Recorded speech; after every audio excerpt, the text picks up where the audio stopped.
Olá, está começando aqui pela UX TV mais um programa Janelas, nós que somos parceiros do canal Futura e também somos um canal de identidade.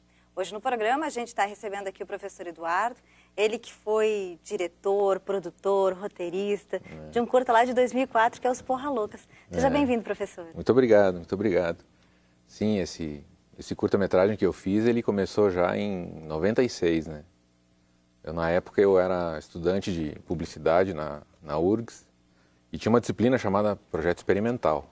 E os alunos tinham que fazer algum projeto, né, uma exposição de fotos e tal. E eu pensei em fazer um curta-metragem, né, de animação. Porque eu já tinha estudado animação aqui em Caxias, né, no SESC, teve um curso em 92. E eu, um pouquinho antes de terminar a faculdade, eu tinha trabalhado num estúdio de animação lá em Porto Alegre, o estúdio do Lancaster Mota. Eu tenho treinamento em animação, né? E nunca vou poder fazer nada assim. Vou usar esse treinamento meu para a disciplina. Né? E falei com o professor, que era o Giba Assis Brasil, né? Da Casa de Cinema. E pedi para ele, bom, Giba, eu quero fazer um curta, né? De animação. E o projeto é a duração de um semestre, né? É impossível você fazer um curta-metragem de animação em um semestre. E aí eu comecei fazendo o roteiro, mostrei os personagens para ele. E ele até incentivou e tal, convidei ele para alguns almoços, assim, né, pra gente discutir o roteiro e tal, porque eu não entendia nada de roteiro, era um aluno apenas, né, e a coisa foi andando, né. Bom, no final da disciplina eu mostrei para ele o que eu tinha feito até então, né, que era trabalhar o roteiro, alguns cenários, os personagens, né, em linhas gerais o que eu ia fazer, né. Bom, depois disso eu comecei a levar bastante tempo trabalhando nisso, né, então eu fazia o seguinte: eu precisava de equipamento para fazer animação, né? Claro. Como é que a gente vai trabalhar com animação no Brasil, na década de 90, né? Não existe nada aqui no Brasil para você comprar e sair animando, né? Aí o que eu fiz? Era tudo método artesanal, né? Sim. Então eu peguei... lembrei da mesa de luz que a gente usa para fazer a animação, né? Era uma animação 2D, não é a animação 3D que tem hoje, né? Essa animação 2D e eu precisava de uma mesa de luz para isso. Mesa de luz, no Brasil. Não é que eu vou achar uma mesa de luz. Eu lembrei da época que eu fiz o curso aqui no SESC, em Caxias, de animação, e os profs tinham nos emprestado, né, uma mesa, porque a gente animou também, fez uns trabalhos ali. E eu montei com papelão para ver se ela tinha o tamanho adequado, né? Então fiz um modelo, uma maquete, com um papelão. Bom, aí quando eu acertei o tamanho que eu queria, eu fiz o projeto no papel, eu levei para um marceneiro. O marceneiro fez para mim 2 mesas de luz, uma para mim e uma para o meu colega da faculdade, o Daniel Poleto, que também era meu colega lá na faculdade e também tinha feito o curso de animação aqui. E aí nós começamos a fazer a animação, né? Nossa, bem pelo início mesmo. Início, E aí você precisa, por exemplo, só para você ter uma ideia da dificuldade, né? Para fazer essa animação em 2D, que você faz no papel, você precisa sobrepor os papéis e o registro tem que ser bem fixo, né? Então existe um padrão universal para perfurar a folha e tal. E eu não tinha nem a régua e nem o perfurador, né? Aí eu consegui, com um colega que trabalhava lá no estúdio do Lancaster, ele tinha um molde em silicone, e ele me deu o molde de silicone com os pinos, né? E o chumbo, para derreter, colocar dentro ali do silicone, fazer a forminha. E aí eu colei numa régua, colei com super bonder numa régua assim, né? Colei na mesa de luz. E para furar as folhinhas. Só tinha um lugar no Rio Grande do Sul disponível, né, que era lá no Morro Santa Teresa, lá em Porto Alegre, no IECine, Instituto Estadual de Cinema. Um aparelho. Aí o que eu fazia? Eu trabalhava, né? Além de estudar na faculdade à noite, eu trabalhava durante o dia e só tinha horário do almoço, né? Final de semana fechava o IECine. No horário do almoço eu pegava duas caixas de papel, pegava um ônibus e ia até lá no Morro Santa Teresa e tinha que furar de 3 em 3 folhas, né? De 3 em 3, se tu botasse 4, travava o aparelho e aí tu tinha que ficar tirando, perdia tempo. 1000 folhas de 3 em 3 demora um monte. Então eu levava quase uma semana indo todo dia lá para perfurar, para ter as folhas no registro certo, para fazer os desenhos e tudo mais. 1000 folhas? 1000. Mas assim, ó, no total foram 3.700 desenhos. Uau. 3.700 feitos. Mais depois os acetatos. Sim. Né? Que depois você terminou de desenhar no papel, você vai desenhar no acetato. Depois você tem que virar o acetato e pintar o acetato. Nossa. Bom, essa é a parte artesanal do desenho animado, né?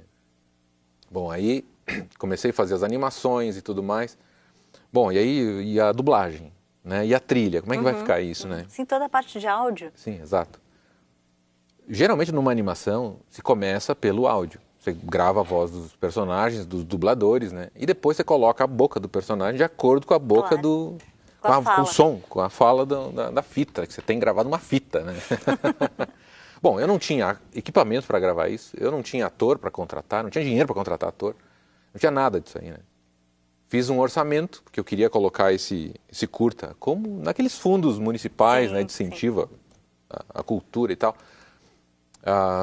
Fiz um orçamento e ia custar entre toda a produção sonora, né, dublagem, trilhas e mais a parte que trata da gravação, do copião, que tem que ir a São Paulo revelar e voltar e fazer a montagem, ia custar 17 mil reais. Na época, 17 mil reais era um carro 1000. Sim, Hoje, era grana.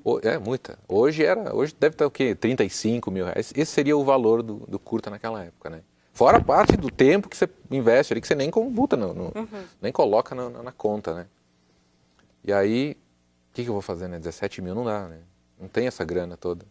Aí, inscrevi 2 vezes, né, nesse concurso público. Lá em Porto Alegre? Lá em Porto Alegre, lá em Porto Alegre. Mas não deu certo, né? Imagina, quem é que vai querer patrocinar um curta-metragem que só fala sobre sexo, né? Tem espermatozoide. Não, né? O pessoal vai acabar se queimando, né? Imagina só, a prefeitura vai financiar. Sim. E aí tu não consegue, né? Bom, de qualquer maneira eu fui atrás do Otto Guerra, né? Que tem o seu estúdio lá em Porto Alegre, e fui lá visitar ele. Otto, eu quero gravar aqui na tua truca, esse meu curta aqui e tal. Aí foi muito legal, porque ele nos levou numa sala onde ele tem lá todo equipamento para filmagem, nos planos, assim e tal. Ele abriu a porta e o chão estava cheio de película rolada no chão. Mas tu não enxergava se o chão era de madeira, se era piso, cheio né? Ele estava gravando e tal. E aí ele fez um orçamento pra gente lá de quanto custaria aquilo tudo, né? Mas ele deu uma mão legal também, ele me deu as dicas, tu tem que comprar acetato dessa empresa aqui, então eu mandei vir 3.000 e poucos acetatos, que é aquela folha para retroprojeção, né? Sim. Tem que vir de São Paulo. Tá. Aí comprei lá dessa empresa um monte de equipamento, assim, um monte de acetatos e tal. E aí o que aconteceu no final da história? Eu passei na disciplina, né? Acho que o Giba ficou com pena de mim, disse, não, tu tá se esforçando. Sim. Vai, só que eu te falei, não vou conseguir filmar, não vou conseguir porque não tenho grana nem tempo para isso, né? Dentro de um semestre. Eu aprovei na disciplina e aí continuei trabalhando, né, em Porto Alegre, nas agências onde eu trabalhava e tal. E depois eu vim trabalhar em Caxias, né? Mas eu arquivei o projeto, né? Não tinha como filmar, não dava, 17 mil reais naquela época, né? Não dava. E guardei. E aí trabalhei em umas agências aqui em Caxias e comecei a dar aula aqui na UX também. Isso foi em 2003. Comecei a dar aula aqui na UX. Bom, aí quando eu conheci essa estrutura aqui da UX TV e do CETEL, eu digo, bom, ou vai agora ou nunca mais, né? E foi. Aí eu desempacotei, né, todos aqueles 3.000 desenhos que estavam guardados lá em casa e mostrei para o Edson, né, o professor Edson, e disse, olha, professor, eu tenho esse projeto aqui. Ele é desse tamanho, é grande a coisa, né? E o que tu acha? Tu acha que o CETEL pode me ajudar nesse ponto aqui? Tem os técnicos aqui, eles podem me dar a mão? Não, pode ser, vamos fazer. Então tá. Aí comecei a escanerizar os acetatos. Então, 3.700 escanerizados. E ainda tinha que limpar no Photoshop ainda, né? Então, mais trabalho ainda. Mas passei, escanerizei todos os desenhos, os cenários que faltava fazer, eu acabei e vinha trazendo com o pessoal, os técnicos aqui, né, no CETEL. Eles iam animando de 5 em 5 segundos. Por quê? A gente estava animando no Flash, que é um programa super leve, trabalha basicamente com vetor, e a gente estava botando imagem ali dentro. Ele sobrecarrega, né, em peso. E aí eles tinham que animar de 5 em 5 segundos, imagina. Aí fechavam um arquivo a cada 5 segundos. Uma trabalheira muito grande mesmo. E aí, bom, enfim, conseguimos, né? Levamos mais um ano, até que em setembro eu consegui fazer o lançamento. E aí eu consegui, então, ir atrás de atores que fizessem isso para mim de maneira gratuita, né? Sim, sim. Eu divulgava o amor. nome deles, né? E era um trabalho que eles poderiam apresentar o seu trabalho como portfólio mesmo, Claro. né? E ter a sua voz ali e tal. Então eu consegui um monte de gente muito legal aqui em Caxias, que me ajudou a fazer as vozes, né? A gente gravou aqui no CETEL também, fizemos as cabines de dublagem. Só que tinha um problema ali, né? Como a animação, você primeiro grava o som e depois desenha os movimentos e a boca dos personagens, né? Eu havia feito as bocas antes, então o filme estava mudo, precisava alguém para colocar as vozes. O problema é que às vezes tinha uma frase que era muito comprida.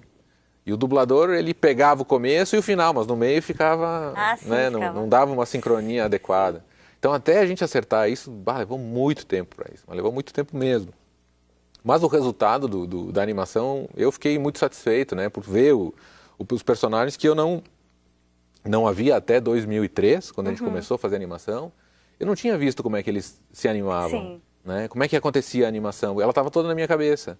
Porque a única coisa que eu conseguia fazer até então era pegar 2 ou 3 folhas, né, que a gente coloca nos dedos aqui, levanta e Sim, abaixa, sim. que a gente chama de flipagem, para ver um movimento. Mas é um movimento super curto, né? Não é uma sequência inteira de um personagem entrando por uma lateral e saindo pela outra da tela, assim.